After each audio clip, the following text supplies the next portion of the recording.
उसको किस तरह से ट्रैक करके पकड़ा? देखिए, गुरुवार को 25 तारीख को जो मयत है उसकी पिताजी ने मिसिंग दाखिल की थी और उसके बाद शुक्रवार लेट इवनिंग को हमें उसका मयत जो है विक्टिम है उसकी डेड बॉडी मिली और शनिवार को हमने अर्ली मॉर्निंग में एफआईआर रजिस्टर किया था मर्डर का और गुरुवार से ही हम उसके ट्रैक पे थे।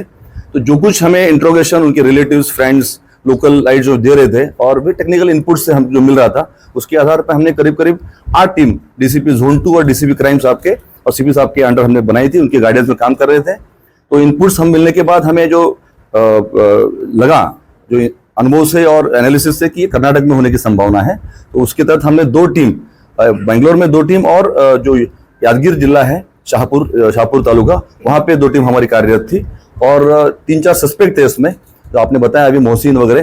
पर उसके बाद सस्पेक्ट से हमने इंट्रोगेट और करने के बाद एक जो हमने शॉर्टलिस्ट किया दाऊद शेख करके और उसको आज सुबह हमने उनकी मदद से मोहसिन और जो लोग थे वहाँ के लोगों के लोकल लोगों की मदद से उनको पकड़ा है। सर, जो प्राइम इंट्रोगेशन किया है उसमें क्या मोटिव दिखाया जा रहा है इसका मतलब? तो प्राइमरी में उसने सिर्फ एक्सेप्ट किया है, बहुत डिटेल बता नहीं पाया क्योंकि यहाँ लोकल हम कर्नाटका से उनके लोकल पुलिस से कोऑर्डिनेशन कर रहे हैं, अरेस्ट प्रोसेस शुरू है तो पूरा इंट्रोगेशन हम कर नहीं पाएंगे। सवाल ये है कि हत्या को किस तरह अंजाम दिया गया, क्योंकि एक सीसीटीवी आया था, वो सीसीटीवी उसको फॉलो कर देंगे तो क्या पीड़िता को मृतक को उसने बुलाया था या मृतक जा रही थी फॉलो करके उसने इंटेंसली फोर्सफुली मर्डर किया?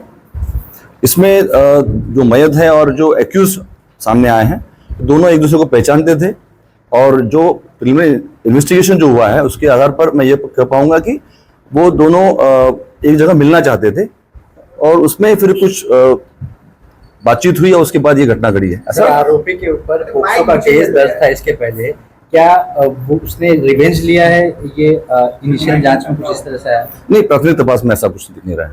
सर, लेकिन क्या फर्स्ट टाइम मुलाकात थी सीडीआर में उनके कंटिन्यूअस बातचीत या चैटिंग की बात सामने आ रही है, तो कंटिन्यूअस कांटेक्ट में थे, फ्रेंडशिप थी कोई? क्योंकि पास्ट में इसी परिवार की तरफ से पॉस्को का एफआईआर दर्ज कराया गया। कांटेक्ट में है पर उस कांटेक्ट में काफी लोग हैं, मतलब अभी दोस्त हैं तो बोल नहीं पाएंगे कि एक्चुअली उनका इंटेंशन क्या था, पर इंट्रोगेशन में समझेगा हमें। सर, पीड़िता का चेहरा बुरी तरह से खराब मिला था। अब जब पीड़िता का शव मिला था, क्या इसमें नजर आ रहा है क्या आरोपी का ये किया धरा है उसकी आइडेंटिटी छुपाने के लिए या फिर किसी और वजह से पीड़िता का चेहरा इस तरह से? नहीं, जो अब तक इन्वेस्टिगेशन सामने आया है, हमें जो पीएम करने जो डॉक्टर है उनसे भी हमने बातचीत की है आयो ने, तो जो मेन कॉज ऑफ डेथ है वो है स्टैबिंग और जो चेहरे की बात आप कर रहे हैं हमें शंका है कि वो हो सकता है कि जंगली जो प्राणी होते हैं जो वो कुत्ते वगैरह होते हैं तो होने की संभावना है। वो पीएम रिपोर्ट आने के बाद आज वो क्लियर हो पाएगा। पूरे मामले में कितने आरोपी कुल हैं? आपको अभी भी लगता है कि दाऊद शेख नाम का एक ही आरोपी ने इस पूरे वारदात को अंजाम दिया? लेकिन सस्पेक्ट तो हमारे पास 2-3 थे, मोहसिन वगैरह लग रहे थे हमें, पर जब वहां जाके हमने टीम ने इंट्रोगेट किया इन्वेस्टिगेट किया तो लोकल जो सस्पेक्ट थे उन्होंने हमें बाद में जो आरोपी पकड़ा है उसको पकड़ने में मदद की है। तो अभी तक जो लगा है कि एक ही आरोपी इसमें है। पोस्टमार्टम रिपोर्ट में क्या चीज बताई गई है, क्योंकि जो स्टैबिंग हुई है पीठ पर पेट पर, उसके अलावा भी कहीं बॉडी पर कोई इंजरी के निशान और चोट के निशान मालूम पड़े? देखो, पीएम रिपोर्ट तो आज प्राप्त होना है। जो चर्चा हुई है डॉक्टर से और आयोग की उसके इंक्वेस्ट पंचनामा जो उन्होंने देखा है उसके हिसाब से तो सिर्फ स्टैब इंजुरी इसमें है और जो चेहरे पे या जो बाकी इंजुरीज है वो आरोपी के द्वारा दिख नहीं रही है।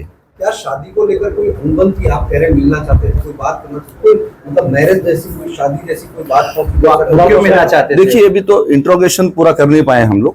जो इन्फॉर्मेशन मिली है वो एक दूसरे को मिलने के इसमें थे, मिलना चाहते थे। वो दाऊद का दबाव था? दबाव नहीं कह पाऊंगा मैं, अभी तो जो बातचीत है अब तो ऐसा कंप्लेन तो आया नहीं है। सर, इसका बैकग्राउंड क्या है? दाऊद शेख का बैकग्राउंड क्या है सर? देखिए, वो पहले उरन में रहा है काफी दिन, उसके बाद जो पॉस्को दाखिल हुआ उसके बाद वो कोरोना के दरमियान वो कर्नाटक चला गया और वहाँ ड्राइवर करके वो काम करता था। 1-2 कंपनी चेंज की है उसने, वो पूरा डिटेल हम ले रहे हैं उसके बारे में। त्यानंतर पीडितेचा मोबाईल सुद्धा आरोपीने स्वतःच्या सोबत नेला होता का? मोबाईल आपल्याला सापडलेला आहे का? नाही, अजून तो सापडलेला नाहीये। आता आरोपी आल्यानंतर आम्ही तर शोध घेणार आहोत। सर, जिस तरह से हत्या के बाद